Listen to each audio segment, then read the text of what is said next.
Am I right, Shelly? 7 attempt लगे थे आपको? Yes, sir, it's true. I took 7 attempts to clear inter. So, sir, actually, I'm from PCM background. PCM, I mean, Yes. just to clarify, physics, हाँ, chemistry. physics, chemistry, math, जाते you and have cleared finally in first attempt, first go. So क्या different था? I mean, was there any difference in your preparation strategy? I mean, how did you prepare differently for CA finals as compared to CA inter? ये कुछ पूरा struggle आपको ऐसा लगेगा कि ये सब कुछ वर्थ इट है। वो एक दिन जब आप वो फाइनल में देखोगे ना, पास और पास, जब आप सीए बन जाओगे, सब कुछ वर्थ इट होगा। Hello everyone, a very warm welcome to all of you. Today we have Shelly Gupta, who recently cleared her CA finals in her very first attempt. I want to congratulate you, Shelly, for clearing your CA finals in the very first attempt. Now, what makes CA Shelly's journey, inspiring and a remarkable one is that she took 7 attempts in her CA intermediate level. Am I right, Shelly? 7 attempt लगे थे आपको? Yes, sir, it's true. I took 7 attempts to clear inter. She took 7 attempts to pass her CA inter exams, but never gave up. And her persistence basically paid off, and she aced her CA final exams in one shot. Hats off to you, Shelly. This is really, really very inspiring. This is really incredible. And मुझे और सुनना है आपकी story के बारे में, इस determination के बारे में, एंड आपने कभी गिव अप नहीं किया उसके लिए। जो भी स्टूडेंट्स अभी हम इस वीडियो को देखेंगे, they should really take lessons from you कि one should never give up. Okay, but then Shelly, I have a few questions. I mean, आपको सीए इंटरमीडिएट में 7 अटेम्प्ट्स लगे और आपने सीए फाइनल एक ही शॉट में क्लियर कर दिया। तो हम लोग सीए फाइनल पे भी आएंगे, but then I would want to ask you first कि जो सीए इंटर में 7 अटेम्प्ट्स लगे, I mean what kind of challenges did you face? आपको क्या मुश्किलें आई थी? आप थोड़ा उसके बारे में बताइए। Sir, first of all, thank you very much for calling me for this interview.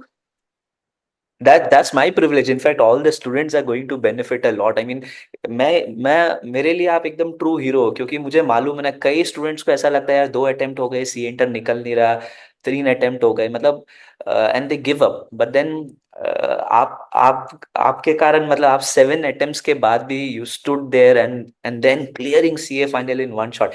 I mean, students सब आपको थैंक यू बोलेंगे after this interview. So yes, मैं आपसे पूछ रहा था कि what kind of challenges did you face, मतलब सीए इंटर में जो 7 अटेम्प्ट्स आपको ऐसा लगे। Sir, each attempt was challenging on its own way. पर उससे पहले मैं थोड़ी सी बैक स्टोरी बता देती हूँ कि ये सब स्टार्ट कैसे हुआ था। तो ओके। स्टार्टिंग में मेरा ऐसा कुछ प्लान नहीं था सीए करने का। Sir, actually I am from PCM background and I PCM, I mean, did just to clarify, physics हाँ, chemistry. Physics, chemistry, maths, oh, extra was I I computer science. I am from the same league. मैं खुद भी science का student रहा हूँ 11th 12th में। Okay. Yes. तो sir, ऐसा कुछ प्लान नहीं था सीए करने का। तो सर, मैंने उस टाइम पे फाउंडेशन को ऐसे ट्राई दे दिया कि एक बार दे के देख लेते हैं, अगर होता है तो ठीक है, नहीं तो फिर इंजीनियरिंग तो है ही अपना। तो sir, foundation I cleared in first attempt. तो उस टाइम पे राइट। मेरा 236 मार्क्स समथिंग था। तो पीसीएम के लिए इट वाज डिसेंट मार्क्स। तो foundation sir I cleared in first attempt. Inter का मेरा first attempt was due in November 2019। Okay. तो उस टाइम पे I gave both groups inter का। और सर, उस टाइम पे ऐसा होता था कि क्लासेस मैंने बहुत अच्छे से नहीं करी थी, और फिर भी मैंने मतलब बोथ ग्रुप का एग्जाम दिया था और आई फेल्ड बोथ ग्रुप्स। मेरा सिर्फ अकाउंट्स में एग्जाम्शन था, बाकी दोनों ग्रुप में मैं फेल हो चुकी थी। मतलब बीइंग तो फ्रॉम अ साइंस बैकग्राउंड, आपने फर्स्ट अटेम्प्ट दिया और एग्जामिशन भी अकाउंट्स में आया। अकाउंट्स, हाँ, अकाउंट्स में एग्जाम्शन आया, क्योंकि राइट। अकाउंट्स का डर था मेरे को। स्टार्टिंग से सिर्फ अकाउंट्स का ही डर था। बाकी सब्जेक्ट में ऐसा मेरे को ऐसा लगता था कि मैं कर लूंगी, जो मेरे को बाद में ऐसा रियलाइज हुआ कि ओवर कॉन्फिडेंस था। पर फर्स्ट अटेम्प्ट ऐसा हुआ। सेकंड अटेम्प्ट था मेरा मई 20 में, जो ड्यू टू कोविड हुआ नहीं, कैंसिल हो गया था। हम्म। नवंबर 20 वॉज सेकंड अटेम्प्ट। उसमें भी दोनों ग्रुप का एग्जाम दिया था, दोनों ग्रुप में अगेन फेल हो गई थी। ओके। जुलाई 2021 थर्ड अटेम्प्ट था, तो वो पोस्टपोन हुआ था 1-2 महीने ड्यू टू कोविड। हम्म। उस टाइम पे भी आई गेव बोथ ग्रुप्स, और उस टाइम पे सिंगल ग्रुप क्लियर हुआ था। मतलब फर्स्ट ग्रुप क्लियर हो गया था उस टाइम। हाँ, फर्स्ट ग्रुप क्लियर हुआ जुलाई 2021 थर्ड अटेम्प्ट। मतलब ऑलमोस्ट 1.5 साल हो चुका था मेरे को इंटर का फर्स्ट अटेम्प्ट दिए हुए, और हम्म। मेरा फर्स्ट ग्रुप क्लियर हुआ था। अब रियल चैलेंज स्टार्ट हुआ आर्टिकलशिप के बाद। एक ग्रुप के बाद मैंने आर्टिकलशिप ज्वाइन कर ली थी। राइट। तब तक तो अगर मतलब जब तक मेरा एक ग्रुप भी नहीं हुआ था, तब तक फिर भी इट वाज ओके, कि मेरे को लगता था कि ठीक है अभी टाइम है और कर लेंगे ऐसा। पर जब आर्टिकलशिप स्टार्ट हुआ तब ऐसा अटेम्प्ट बाय अटेम्प्ट जाने लगा, क्योंकि वो 1 महीने की छुट्टी देते थे और प्रिपरेशन हो नहीं पाती थी। तो मेरे को हर बार ऐसा लगता था कि अब क्या एक्स्ट्रा करूं, सब कुछ तो हो गया, मतलब मैंने सारे सब्जेक्ट्स पढ़ लिए, आरटीपी कर ली, मॉक दे दिया, अब एडिशनल करूं क्या मैं? क्योंकि मेरे साथ सर ऐसा कभी भी नहीं हुआ कि मैं किसी एक पर्टिकुलर सब्जेक्ट में फेल हुई हूँ। कभी hmm. I failed in advance accounts, कभी ऑडिट, तो कभी आईएसएसएम, या कभी एग्रीगेट नहीं बन पा रहा था, कभी एग्रीगेट बन रहा है तो इंडिविजुअल में फेल हूँ। तो वो लास्ट तक हमेशा रहता था कि अब एडिशनल करूँ क्या? और सर ऐसा था कि मेरे मतलब फ्रेंड्स थे, तो वी वर 4 to 5 पीपल जिनका ग्रुप 2 पेंडिंग था। तो मेरा क्लियर हुआ था सर मई 2023 में। मेरा फाइनल का अटेम्प्ट वाज ड्यू इन मई 2024, और मेरा इंटर हम्म। का क्लियर हुआ मई 23 में। तो नवंबर 22 आई रिमेम्बर, जितने भी बाकी लोग बचे थे सबका हो गया था। मतलब सिर्फ तो आप बचे थे पूरे हाँ, लॉट में फिर। मैं और मेरे एक दो फ्रेंड्स और होंगे। तो उस टाइम पे मेरा total was 208 and we failed in FM okay. FM eco में आई गॉट 30 मार्क्स। तो उस टाइम पे मतलब सबसे ज्यादा डिमोटिवेशन तभी आया था, और आई डिसाइडेड कि अब मैं नहीं कर रही हूँ आगे कंटिन्यू, क्योंकि अब इंटर में इतना अटेम्प्ट लग रहा है तो फाइनल में तो कितना ही लगेगा, फाइनल तो और ज्यादा टफ है। फिर सब मेरे फ्रेंड्स ने मुझे बोला कि तेरा स्कोर अच्छा है, डिसेंट है, एक लास्ट ट्राई देके देख ले, क्योंकि अगर मई 23 नहीं निकलता तो मेरा फाइनल का अटेम्प्ट स्किप हो जाता। फिर मैंने प्रिपेयर किया खुद को कैसे भी, और फिर मई 24 मैंने एग्जाम दिया, फाइनल फिर मई 24 में क्लियर हो गया इंटर का सेकंड ग्रुप। नहीं, मई 23 में आपका इंटर मई का सी ट्वेंटी थ्री एस। सॉरी मई हाँ, ट्वेंटी मई थ्री 23 इंटर में का इंटर का second group second clear group हो गया। क्लियर हुआ एंड आपका finals were due in May May 24। 2024। And आपके पास इतना हिम्मत था, करेज था, that you thought of and you actually prepared for both the groups of final. हाँ हाँ सर। मतलब एक साल के पीरियड में दोनों ग्रुप की 1 साल की तैयारी पीरियड करी। में दोनों ग्रुप की, और उसमें भी सर स्टोरी ऐसी है कि जब मेरा इंटर का क्लियर हुआ मई 2023 में, तो मेरी आर्टिकलशिप चल रही थी। तो राइट। वो लीव मेरे को मिला था अराउंड अक्टूबर से, अक्टूबर में भी एमसीएस एडवांस आईटीटी। तो मेरी मिड ऑफ दिसंबर से मेरी प्रिपरेशन स्टार्ट हुई थी फाइनल्स की। तो मिड ऑफ दिसंबर तक मेरा सिर्फ एफआर का क्लास हुआ था around 40 to 50%। Oh, okay. So probably, I mean, I can say it in this way that mid of December 23 से आपने प्रिपरेशन शुरू करी। और सारे मतलब क्लासेस भी ऑलमोस्ट आपने मतलब देखे क्लासेस, नहीं हाँ, थे। एक सब्जेक्ट का आपका एक चल रहा सब्जेक्ट था। की। और उसके बाद ऑफिस से सबसे छुट्टी हुआ तो आप लग के एकदम मतलब प्रिपेयर करे और मई में दोनों मतलब ग्रुप सीए मई में फाइनल दोनों का ग्रुप। क्लियर हो गया। That's really incredible. I mean, आपने आपके पास वो हिम्मत था कि आप पहले से प्रिपेयर थे, हाँ फाइनल में भी दोनों ग्रुप एक साथ देना है। मतलब इवन आफ्टर द हाँ, setbacks you had at the वो इंटरमीडिएट सर लेवल। स्टार्टिंग से मेरा मतलब the day I failed in inter for the first time, उस दिन मैंने ये चीज डिसाइड किया था कि मेरे को फाइनल दोनों ग्रुप एक शॉट में निकालना है, चाहे जो हो जाए। और उस टाइम पे सब कुछ अगेंस्ट में ही था, मतलब मेरे फेवर में कुछ भी नहीं था। मेरा मई 23 में सेकंड ग्रुप क्लियर हुआ था, और सब मेरे को यही बोल रहे थे कि just go for one group, क्योंकि दोनों ग्रुप प्रिपेयर करना इतने कम टाइम में बहुत मुश्किल है। मतलब ऐसा सब बोलते थे कि तुम्हारा ट्रैक रिकॉर्ड भी बहुत अच्छा नहीं रहा इंटर का, तो just exactly, go I mean, for, हाँ हाँ, हाँ। गो फॉर वन ग्रुप, क्योंकि 4-5 महीने में सारे सब्जेक्ट की क्लासेस कंप्लीट करके रिवाइज करके एग्जाम देके क्लियर करना बहुत लाइक अ ड्रीम, कि ऐसा ऐसा हो सकता है क्या? पॉसिबल ही नहीं है। सब तो मतलब बहुत ऑलमोस्ट लोगों ने मेरे को यही बोला था कि go for one group plus exemption, पर दोनों ग्रुप का टारगेट मत करना, क्योंकि दोनों के चक्कर में एक ग्रुप भी जाएगा। But deep down you had the faith with in हाँ, यू, आई राइट, कि हैड मैं दैट कर सकती कॉन्फिडेंस हूँ। कि हाँ हो जाएगा। And I really appreciate your mindset. मतलब ये फेथ होना बहुत जरूरी है। I mean, you know, you are inspiring in a way कि आपने वो फेथ गिव अप नहीं किया। You did not, you know, lose your hopes and all. This is really amazing, incredible. I mean, एक इम्पॉर्टेंट क्वेश्चन ये कि जैसे first attempt inter में नहीं हुआ, फिर सेकेंड, फिर थर्ड, फिर फोर्थ, मतलब how did you manage to keep going despite facing all this challenges? मतलब आपको ऐसा नहीं लगा कई बार कि छोड़ देती हूँ यार, नहीं हो रहा है, या एकदम से पढ़ाई करना बंद कर दिया? सर ऐसा लगता था, टू बी फ्रैंक ऐसा लगता था, हर बार ही लगा।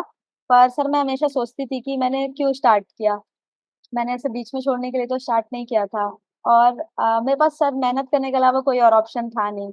मतलब सर अगर मैं अ, अगर एग्जाम देती, अटेम्प्ट देती, तो एटलीस्ट थोड़ी पॉसिबिलिटी तो थी, और अगर मैं गिव अप कर देती तब तो 0% पॉसिबिलिटी थी। मैं हमेशा ना वो सोचती थी कि वो जुलाई का कोई भी एक दिन होगा जब मैं रिजल्ट देखूंगी फाइनल का, और वो both right. Group pass pass दिखेगा, तो I always used to imagine that one day कि ऐसा होगा। This is the power of visualisation, really, that's really great. And मुझे भी ऐसा भी याद आ रहा है, शायद इंटर के वक्त आपकी मेरी बात हुई थी क्या कॉल पे ऐसा? हाँ, हाँ, इंटर के टाइम पे सर आपसे बात हुई थी और आपने एक चीज़ कहा था कि कोई आपका फ्रेंड है जिसने he also took 7 attempts to clear inter right और राइट, उसने यस। फाइनल एक शॉट में क्लियर किया। हाँ, तो वो सर मैं मेरे यही बैच के साथ ही मेरा ही फ्रेंड था जिसने उसका भी same story, I mean we both were from science background. तो फाउंडेशन एक बार में क्लियर किया एंड देन इंटरमीडिएट में उसने 7 अटेम्प्ट्स लगाए थे। एंड ऐसा नहीं था कि वो पढ़ता नहीं था या कुछ, मे बी कभी लक काम नहीं करता, हाँ, कभी लग कुछ। एंड सकता है। उसने भी फर्स्ट अटेम्प्ट में, मेरे फ्रेंड ने सीए फाइनल फर्स्ट अटेम्प्ट में निकाल दिया था दोनों ग्रुप। और हमारे टाइम पे 8 पेपर भी हुआ करते थे, 8 पेपर, चार हाँ, चार, हाँ हाँ। तो शायद हाँ, मैंने आपको उसके बारे में बताया था कि डोंट बताया गिव था अप, यस। आपने सर। तो हम्म। वो भी मैं हमेशा मतलब मेरे को जब भी फील होता था कि हाँ, डिफिकल्ट है या नहीं हो पा रहा है, तो मैं सोचती थी कि अच्छा अगर कोई और कर सकता है तो डेफिनेटली पॉसिबल है, और पॉसिबल है तो फिर मैं क्यों नहीं कर सकती? एब्सोल्युटली, एब्सोल्युटली, मतलब एकदम ना, देखो कितना, मतलब सिनेरियोज मैच हो रहे हैं। मेरा फ्रेंड वो science background, 7 attempts, exactly 7 attempts, and then right right.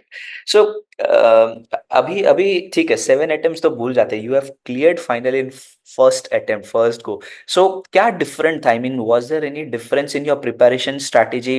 I mean how did you prepare differently for CA finals as compared to CA inter? कुछ difference था या it was only in your mindset, या मतलब नहीं, we नहीं want sir, to know that.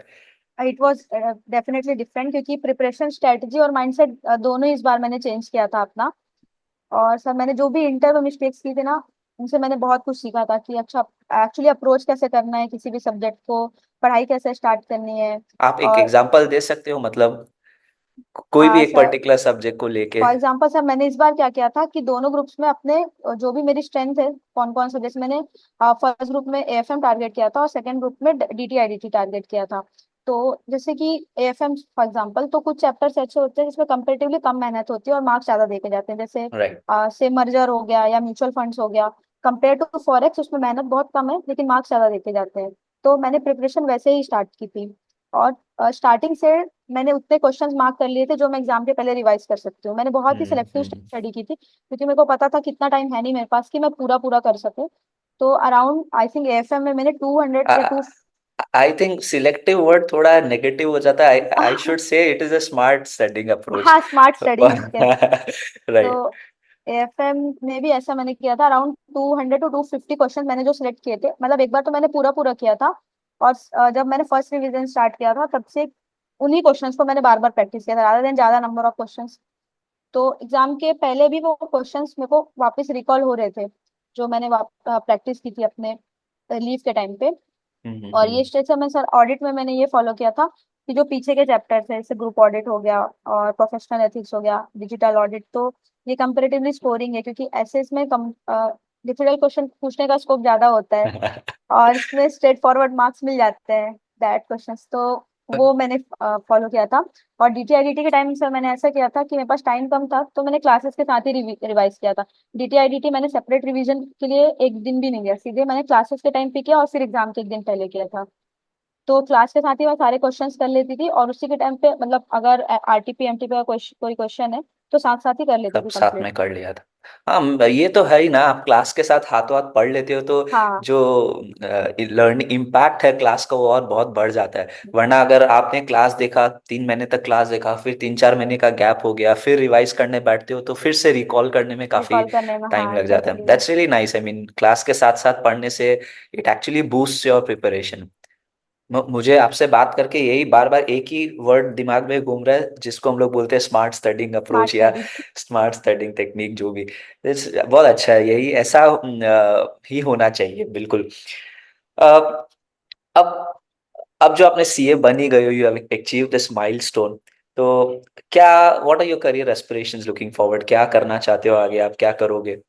कुछ sir सोचा है? इनिशियली तो, हाँ इनिशियली तो जॉब का ही सोच रही हूँ फॉर लाइक 2 to 3 years। उसके बाद राइट। मे भी सर प्रैक्टिस कर सकती हूँ। ओके, हाँ खैर अभी टाइम है, आगे क्या होगा जो भी, बट हाँ ठीक है, आपने भी सोच रखा है जॉब के लिए, right. That's nice, that's nice. और कुछ और शेयर करना चाहोगे ताकि जो स्टूडेंट्स अभी हमारे इस वीडियो को देखने वाले हैं, मतलब जो सीए इंटरमीडिएट में है, जिनका मान लो इस बार नहीं हुआ, या एक दो अटेम्प्ट पहले ओल्ड कोर्स में नहीं हुए, कई लोग डिमोटिवेट हो जाते हैं, कई लोग छोड़ देते हैं, गिव अप कर देते हैं, क्या मैसेज आप उनको देना चाहोगे, क्या कहना चाहोगे उनको? सर मेरा मैसेज उनको यही रहेगा कि बी परसिस्टेंट, बी रेजिलिएंट, क्योंकि सर सेटबैक्स जर्नी का एक पार्ट है, वो आपके गोल के क्लोजर लेके जाता है। लर्न फ्रॉम योर मिस्टेक्स, क्योंकि मेरे को ऐसा लगता है अगर आप फेल होते हो तो कहीं ना कहीं गलती आपकी ही होती है। आप बोल सकते हो आपके फैकल्टी ने सपोर्ट नहीं किया, या आपके पेरेंट्स ने सपोर्ट नहीं किया, या आपकी फाइनेंशियल कंडीशन अच्छी नहीं थी, बट इवेंचुअली गलती आपकी होती है। तो एक्सेप्ट योर मिस्टेक्स। और सर लाइफ में ना मेरे को ऐसा लगता है सक्सेस उनको ही मिलती है जो ये जो अ, ऐसा फेज है, ये डिफिकल्ट फेज है, उनसे आगे निकलने की सोचता है। Have faith in your self, have faith in God, trust is timing, क्योंकि सर कई बार ऐसा होता है कि जो मेहनत करता है ना उसको इवेंचुअली उसका फल जरूर मिलता है। मे बी उसमें लेट जरूर हो सकता है, लेकिन अगर आप मेहनत कर रहे हो ना तो आपको एट द एंड रिजल्ट जरूर मिलेगा। और उसके अलावा सर ऐसा है कि बहुत ही मेक अच्छी प्रॉपर। बात आपने कही है। अब मैं आपको सॉरी इंटरप्ट कर रहा हूँ, बट हाँ हाँ। मेरे दिमाग में भी अभी ये घूम रहा है बात, trust is timing, this is बहुत अच्छी बात है ये। या प्लीज गो और ahead please. Make proper strategy, और एनालाइज करो अपनी मिस्टेक्स कहाँ पर थी, इम्प्रूवमेंट अपॉर्चुनिटी कोई है कि नहीं। मतलब आ, ऐसा बहुत कम होता है कि आपने बहुत अच्छा आंसर लिखा या सब कुछ बहुत अच्छा गया फिर भी ऐसे नहीं आपको मार्क्स नहीं दिया। स्कोप होता है इम्प्रूवमेंट का, हर बार स्कोप होता है। और डोंट लूज होप, और ट्रस्ट में जब एक दिन आप वो रिजल्ट देखोगे ना फाइनल का, तो this all will be worth it. मैं आज ये चीज बोल सकती हूँ, ये पूरी जर्नी आपको वर्थ इट लगेगी, ये पूरा स्ट्रगल आपको ऐसा लगेगा कि ये सब कुछ वर्थ इट है। वो एक दिन जब आप वो फाइनल में देखोगे ना पास, और पास जब आप सीए बन जाओगे, सब कुछ वर्थ इट होगा। So inspiring, so really. और जो भी आपने बोला ना अभी, मेरे I even I am getting like goose bumps ऐसा एकदम ना। It's so true. I mean everyone जो भी इस वीडियो को देख रहे हैं, it clearly gives us this message कि जो भी हमें सेटबैक मिलते हैं लाइफ में, all all setbacks they can lead to success eventually if we have the right mindset, if we are determined to work hard. And शैली, you, I should thank you, मैं बोला ना, सब लोग सारे स्टूडेंट्स भी कमेंट में आपको थैंक यू बोलेंगे for giving them this motivation. Generally हम टीचर्स लोग कई बार आते हैं यूट्यूब पे और या लाइव क्लासेस पे to motivate the students, but then when it comes from the students directly they will be able to connect it so well. कई लोग होंगे जो आपकी तरह ही कई सारे चैलेंजेस फेस कर रहे होंगे, स्ट्रगल्स फेस कर रहे होंगे, and the words coming from you, they will be able to connect it at a deeper level, क्योंकि एक स्टूडेंट, अब आप स्टूडेंट नहीं रहे, अब आप भी but then it's hats off, I mean very remarkable story and very inspiring story। मुझे मुझे इसीलिए आपके साथ ये इंटरव्यू और ये डिस्कशन करने का काफी मन था। I mean क्योंकि मुझे जहाँ तक याद है अपना कॉन्वर्सेशन इंटर के वक्त, मुझे आपने कहा था कि सर सिक्स हाँ। सेवेंथ अटेम्प्ट है, क्या करूँ ये वो, और आपने जैसे ही फाइनल का मुझे रिजल्ट भेजा, आई कुड रिकलेक्ट कि अरे I know this, I mean इसने इतने अटेम्प्ट्स लगाए थे, लेकिन अभी फर्स्ट ग्रुप में। I was most happy seeing your result. Sir मेरे टाइम पे ऐसा हुआ था कि जनरली किसी को एक्सपेक्टेशन नहीं थी कि इसका बोथ ग्रुप क्लियर हो जाएगा। अभी फाइनल के वक्त अब ना। फाइनल के टाइम पे, क्योंकि सबको पता था कि इसका इंटर का ट्रैक रिकॉर्ड ऐसा है, ज्यादा टाइमिंग भी नहीं मिला है हम्म। फाइनल प्रिपेयर करने के लिए, तो एवरीवन वाज शॉक्ड, अच्छा कि हो गया तेरा बोथ ग्रुप क्लियर हो गया। Right, right. Anyways, thank you so much, Shelly, for sharing your inspiring story today with us. And to all our viewers, जो भी students देख रहे हैं, continue striving towards your dreams. You should have the faith and power, जैसे शैली ने give up नहीं किया।